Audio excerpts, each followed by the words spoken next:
ሰላም ከመምሽኹም እዚ ፕራይም ትግርኛ እዩ ንሎሚ ምሸትና በኹም ዝሓረናዮም እዋናዊ ነገዳስን ምዕባልታት ኣለዉ ፈለማ ሰበር ዜና ኣለና በሚኒስተር ጌታቸው ረዳ ዝምራሕ ልኡኽ ብልጽግና ብዛዕባ ምምላስ ተመዛበልቲ ካልኦት ጉዳያትን ብዝምልከት ኣብ ሕሞራ ኣትዩ ዘተ ብምክያድ 5 ውሳነታት ተሓሊፉሎም እቲ ውሳነ ኣዝዩ ዝገርም ካብ ምዃኑ ሓሊፉ በጀት ምዕራብ ትግራይ ብዝምልከት ዝሓለፈ ውሳነ እውን ናበኹም ክንብለፎቲና ኣለና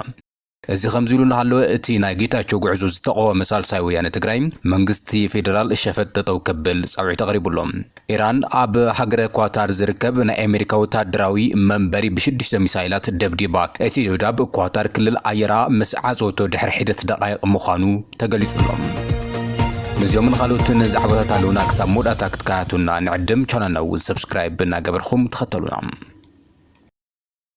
ኣይተ ጌታቸው ረዳ ሕሞራ ከም ዝኣተወ ቅድሚ ደቃይቕ ዝተቃልሐ ምስሊ ኣመላኺቱሎም ኣይተ ጌታቸው ረዳ ምስ ኣመሓዳሪ ክልል ኣምሓራ ምስ ኣመሓዳሪ እቲ ከባቢ ዝኾነ ደመቀ ዘውዱ ብምዃን ምስ ህዝቢ ዘተ ኣካይዶም እዮም ኣብቲ ዘተ ሓላፊ ጨንፈር ቤት ጽሕፈት ፓርቲ ብልጽግና እቲ ክልል ኣይተ ይርጋ ሲሳይ ሚኒስተር ኣማኻሪ ቀዳማይ ሚኒስተር ጉዳያት ወጻኢ ምብራቕ ኣፍሪካ ኣይተ ጌታቸው ረዳ ካልኦት ሰበስልጣናት ኣቦታት ሃይማኖት ዓበይቲ ዓድን ኣባላት ኮሚቴ መመለስቲ ወሰን መንነትን ተረኺቦም ተሳተፍቲ እቲ ዘተ ህዝቢ ወልቃይት ጸገዴ ካብ ዘመን ምሕደራ ሕወሓት በልጽሕና በልዎ ብዙሕ ግፍዕን በደልን ናይ ማይካድራ ጭፍጨፋውን አልዒሎም ኣምሓራ ብምዃኖም ጥራሕ ከም ዝተጨፍጨፈውን ነጌታቸው ረዳ ገሊጾምሉ ሕዚ ነጽነት እኳ እንተተረኸበ ይብሉ ቶም ተሳተፍቲ ሕቶ መንነት ሕጋዊ ኣፍልጦ ዘይምርካቡ ቅቡል ከም ዘይኾነ ተዛሪቦም ነቲ ብደም ዘምጽዎ ነጽነት ዝበልዎ ብሓይል ንምምጣል ዝግበር ፈተነ ሕወሓት ዝኾነ ይኹን ምንቅስቓስ ከም ዘይቅበልዎ ኣፍሊጦም ዘለዉ ኣመሓዳሪ እቲ ግልል ኣረጋ ከበደ ህዝቢ ወልቃይት ጸገዴን ነዊሕ ዘመናት ግፍዒ ከም ዝወረዶን ነዚ በደል እዚ ድማ ኩሉ ሰብ ከም ዝረዶ ኣብ ቅድሚ ጌታቸው ረዳ ተዛሪቡ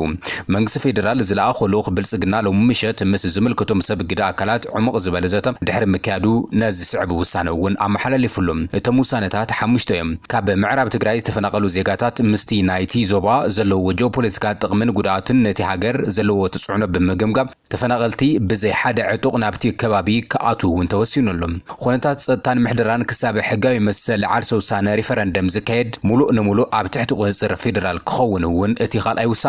በሳልሳይ ብርኪ ዝተወሰነ ውሳነ ኣብቲ ቦታ ምስ ጎረቤት ሃገራት ሱዳንን ኤርትራን ምስ ዝዋሰኑ ቦታታት ብምክልኻል ኢትዮጵያ ክሕለው ዝብል እንትኸውን ብራብዓይ ብርኪ ድማ በጀት ብዝምልከት ብቀጥታ ካብ ፌደራል መንግስቲ ናብቲ ብህዝቢ ዝተመረጸ ናይቲ ዞባ መሪሕነት ኮሚቴ ክኸውን ከም ዝተወሰነ እውን ተገሊጹ ብሓምሻይ ብርኪ ድማ ምክልኻል ኢትዮጵያ ካብ ምክልኻል ኢትዮጵያ ወጻኢ ዘለው ዕጡቃት ሓይሊ ዕጥቂ ክፈትሑ እውን ተወሲኑሎም ኣይተ ጌታቸው ረዳ እቲ ኣክል ኣብ ሓምሻይ ክረምቲ ኣብ ኬንዳ ዝብል ሰልፊ ሕወሓት ኣዋሪድዎ ንኹናት ንምድላው ይጥቀመሉ ኣሎ ክብል ኸሲሱ ምንባሩ ይዝከር እንተኾነ ግና እቲ ሕዚ ኣይተ ጌታቸው ረዳ ጉዳይ ተመዛበልቲ ዕለባት ንብሃብ ኣብ ምይጥ ከም ዝርከብ ይዝግለጸሎም ኣይተ ጌታቸው ረዳ ኣብ ቀንዲ ውራይ ህዝቢ ትኹረት ሂብኻ ምስራሕ ኣገዳሲ ምዃኑን ክገልጽ ጸኒሑ ይኹን እምበር ብተግባር ኣብ ጉዳይ ተመዛበልቲ ጠመተ ሂብኻ ምስራሕ የድሊ ንሃልኪ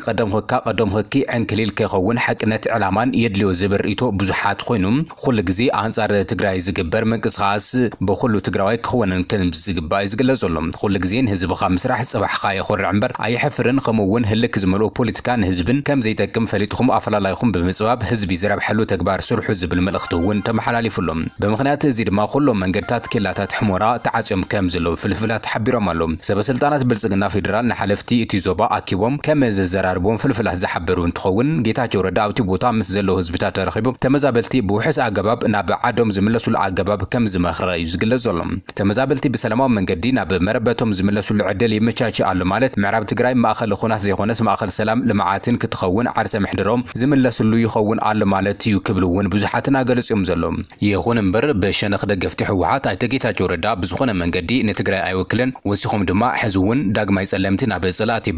ብምሕዋስ ውሕስነት ዘይብሎም በቶም ጨካናትን ኮሎኔል ደመቀ ዘውዱ ንኽትውዳእ ድሕሪኡ ተመዛበልቲ ተመሊሱ ብምባል ንዓለም ብምትላል ናይ ኣብይ ኣሕመድ ልእኽቶ እዩ ዘሳኽዕ ዘሎ እዚ ድማ ተቐባልነት የብሉን ብተወሳኺ ንሰራዊት ትግራይ ምስ ዘብተከዘ ዝበሃሉ ሰላእቲ ተጋሩ ኮይኑ ኩናት ንምውላዕ ዝዓለመ ሰራዊት ትግራይ ንምጥፋእ ናይ ኣብይ ተልእኾ እዩ ክብሉ እዮም ተሰሚዖም ዘለዎም ኣብዚ ሰሙን እዚ ሕወሓት ወልቃይት ንምሓዝ ብሓሙሽተ ግንባራት ውግእ ክኸፍት እዩ ዝብል ሓበሬታ ክቃልሕ ጀሚሩ ምንባሩ ይዝከር እዩ ብምኽንያት እዚ እውን እቶም ሕሞራ ዘመሓድሩ ኣካላት ኣብ ሕሞራ ዝነበረ ቤት ጽሕፈቶም ናብ ዳንሻ ቀይሮም ምንባሮም እውን ይፍለጥ እዩ እዚ ድማ ኣማኻሪ ጉዳያት ምብራቕ ኣፍሪካ ኣይተ ጌታቸው ረዳ ብዛዕባ ምምላስ ተመዛበልትን ካልኦት ዛዕባታትን እንድሕዳ ተመያይጡ ብጭቡጥ ጉዳይ ብስም ተመዛበልቲ ዝለዓል ኩናት ይዕጾ ከም ዘሎ እዩ ዝግለጽ ዘሎ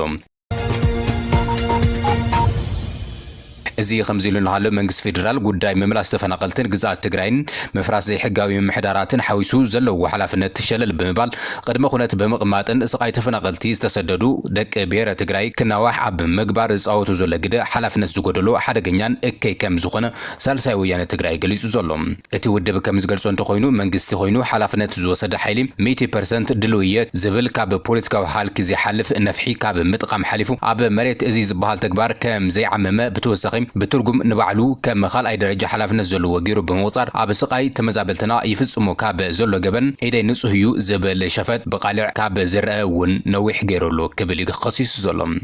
ኣብ ዝሓለፈ እዋን ቀዳማይ ሚኒስትር አብይ አሕመድ ምስ ተወከልቲ ፖለቲከኛታት ኣብ ዝገብሮ መደረ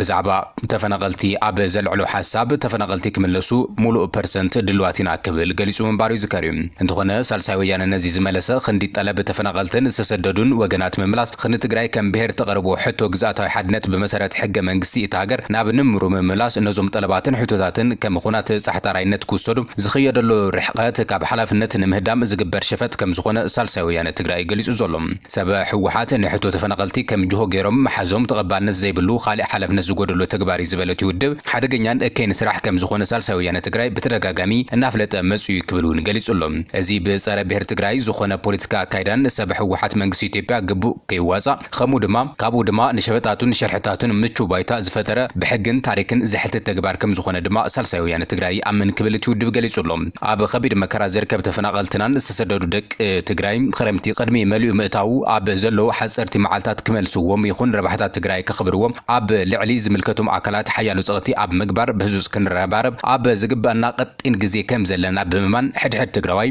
ኣብዚ ግዜ ዘይህብ ዕዮ ምስ ሳልሳይ ወያነ ትግራይ ሓቢሩ ክዋሳእ ይግባእ ክብል እቲ ውድብ ጻውዒ ተቐሪቡሎም ናብቲ ኸሊ ዛዕባና ክነብል ክቡራትን ክቡራንን ኢራን ኣብ ሃገረ ኳታር ዝርከብ ናይ ኣሜሪካ ወታደራዊ መንበሪ ብ6 ሚሳይላት ደብዲባ ክብሉ ሰብ መዚ እስራኤል ገሊጾም ኳታር ክልል ኣየራ ምስ ዓጽወት ድሕሪ ሒደት ደቃይቕ ዝተኻየደ ደብዳብ ከም ዝኾነ እውን ሮይተርስ ሓቢሩሎም ኢራን ኣሜሪካ ኣብ ልዕልቲ ናይ ኒውክለር ትካላታ ዝፈጸመቱ መጥቃዕቲ ንምምላስ ኣብ ኳታርን ኢራቅን ኣብ ዝርከብ ናይ ኣሜሪካ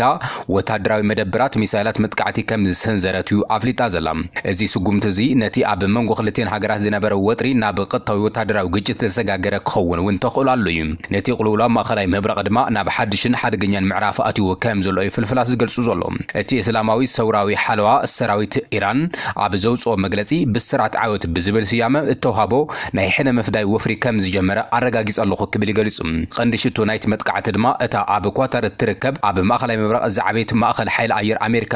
ዝኾነትን መደበር ኣየር አልኡደይድ ምንባራ ኣገልግሎት ዜና ስታኒም ናይ ኢራን ይጸብጽቡ ዘሎም መደበር ኣየር አልኡደይድ ንማእኸላይ እዚ ኣሜሪካ ማለት እውን ሰንትኮም ከም ቀንዲ መተሓላለፍን ማእኸል ትእዛዝ ኮይና እተገልግል ኣዚ ኣገዳሲት ስትራቴጂካዊት ቦታ ከም ዝኾነት ያዝግለጽ ነቲ ትካል እዚ ሽቶ ምግባር እቲ ናይ ኢራን ናይ ሕነ መፍዳይ መልሲ ክሳብ ክንደይ ዝኸረረ ምዃኑ ብንጹር የርኢ እዩ እዚ መጥቃዕቲ እዚ ዝተሰንዘረ ፕሬዚደንት ትራምፕ ሰራዊት ኣሜሪካ ምስ እስራኤል ብምትሕባር ቀንዲ ናይ ኒውክሌር ትካላት ኢራን ከም ዘዕነወ ድሕሪ ምግላጹ ክልተ መዓልቲ ጸኒሑ እዩ እዚ ፍጻመ እዚ እቲ ኽኢላታት ከተንቆሉ ጸንሑ ቀጥታዊ ወታደራዊ ግጭት ኢራንን ኣሜሪካን ናብ ተግባር ከም ዝቕይሩውን የረጋግጹ ኣብ ቀጠር ሓያልነትኩ ከም ዝተሰምዐ ጸብጻባት ካብቲ ሃገር እዮም ዝሕብሩ ዘለዉ ኣብቲ ሃገር ዝርከቡ ወታደራዊ ማዓስከር ኣሜሪካ ዒላማ ወታደራዊ ኢራን ኮይኑ ከም ዘሎ ይዝገለጽ ዘሎ እቲ ማዓስከር ኣብቲ ዞባ ካብ ዘሎ ማዓስከራት ኣሜሪካ እቲ ዝዓበየ ኮይኑ ኣስታት 8,000 ወታደራት ዝዕቀበ ምዃኑን ይግለጽ ዘሎ ዋሽንግተን ኣስታት 40,000 ወታደራት ኣብ ዝተፈላለዩ ሃገራት ማእኸላይ ምብራቕ ከም ዘለዋ ጸብጻባት የመላኽቱ እዮም ኣሜሪካን ብሪጣንያን ኣብቲ ሃገር ንዝርከቡ ዜጋታት ድሕሪ ምጥንቀቕን ዶሃ ንኽሊ ኣየራ ከም ዝዓጽወት ኣፍሊጣ ዘላ ቅድሚ 30 ደቃይቕ ቀጠር ክሊ ኣየራ ከም ዝዓጽወቱን ኣፍሊጣ ኣላ ኳታር ክሊ ኣየራ ንግዚኡ ከም ዝዓጽወት ኣፍሊጣ ዘላ ኣሜሪካን ብሪጣንያን ኣብቲ ሃገር ዘሎ ዜጋታትን መዕቆቢ ከናድዩ መምርሒ ድሕሪ መሃበን ዶሃ ነቲ ስጉምቲ ኣወሲዳ ሚኒስተር ጉዳያት ወጻኢ ቀጠር ኣብ ዘውፅኦ መግለጺ ንድሕነት ነበርትን በጻሕትን ክብሉ ንክሊ ኣየር እቲ ሃገር ክዓጽዎ ከም ዝተገደዱ ይገሊጹ ኣሜሪካ ንእስራኤል ብምድጋፍ ኣብቲ ኩናት ምጽምባራ ኣብቲ ዞባ ስጋት ፈጢሩ ምህላው ይፍለጥ እዩ ክቡራትን ክቡራንን ሎሚ ዝበልናዮም ጉዳያት ነዚኦም ይመስሉ ነይሮም ብኸልእ ክሳብ ንረኸብ ክሳብ ሽዑ ሰሰናይ ንኣኹም